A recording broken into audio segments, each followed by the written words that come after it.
Muito bom dia, gente.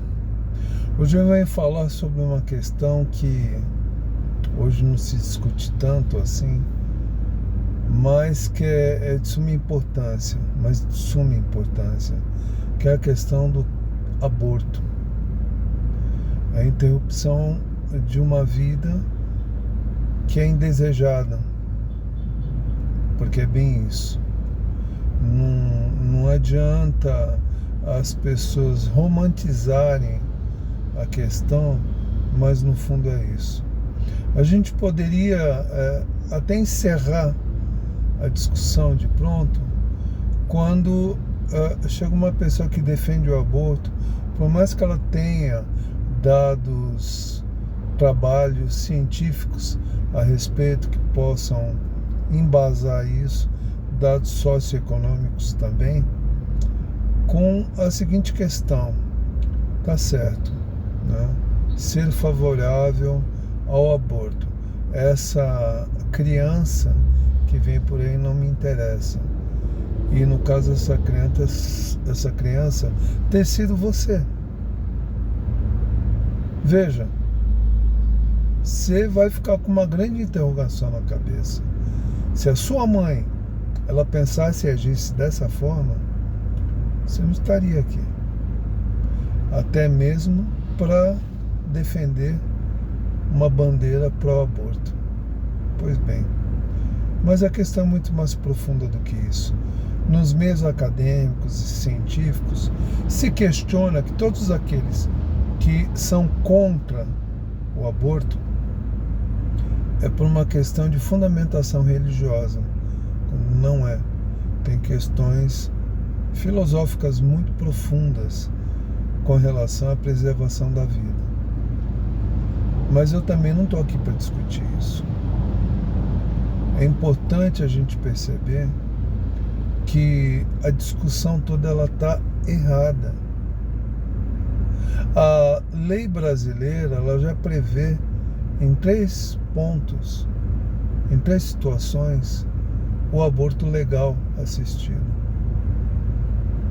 Em defesa da vida da matriz, que é a mãe, quando está em risco e ainda a criança que viria está em formação.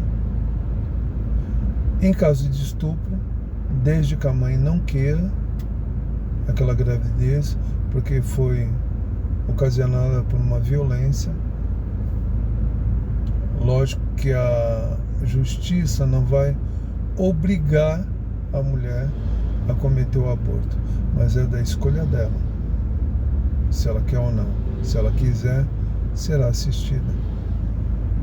E quando os médicos já verificam que é anencéfalo, ou seja, não teve um desenvolvimento do cérebro, portanto, seria natimorto.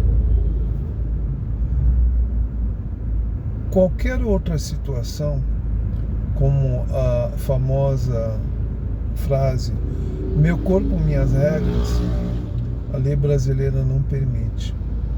E com isso, por questões pessoais de cada um, proliferam as clínicas de aborto, as clínicas clandestinas, e a mortandade ainda é alta daquelas que procuram esses lugares para interromper a sua gravidez. Mas eu volto a dizer, a discussão está toda errada. Para mim a discussão está toda errada. O mais lógico para mim seria haver ou retomar-se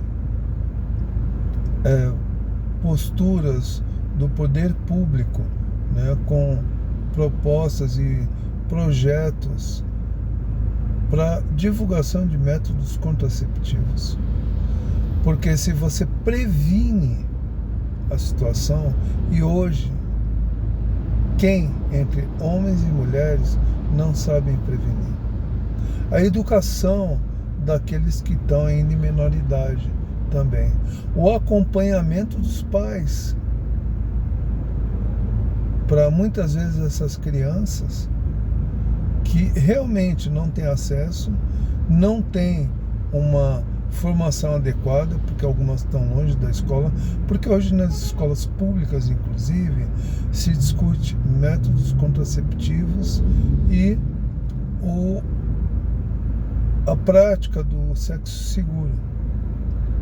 E a gente não pode desviar o olhar disso. Portanto, eu trago essa discussão, essa reflexão, que o mais importante é, de fato, que haja conscientização, porque a questão do aborto, ela é uma questão cultural. E vejam, eu não estou nem colocando aqui questões espirituais que são sim de alta relevância, porque se a própria ciência ela é baseada primeiro em teorias que muitas vezes com o tempo se comprovam estarem erradas, se pelo menos 100 anos atrás, ou menos que isso, acreditava-se que se o ser humano ele fosse imprimido uma velocidade de 60 km por hora, ele morreria. Quanto mais chegar à Lua, quanto mais hoje você nem discutir mais telas de LED ou muito avançadas, mais formas de comunicação que nós só conhecíamos em filmes de ficção. Então, por que a questão espiritual deve-se pensar que é algo totalmente improvável? Será que é? Então, reflita sobre isso, se possível. Agora, uma coisa tenho claro comigo: a valorização da vida sempre, seja humana, né, hominal, seja vegetal, seja animal, não importa. Para o equilíbrio de todo o ecossistema do planeta, é necessário sim que se valorize a vida cada dia mais. Portanto, aborto livre, totalmente desprovido de qualquer sentimento,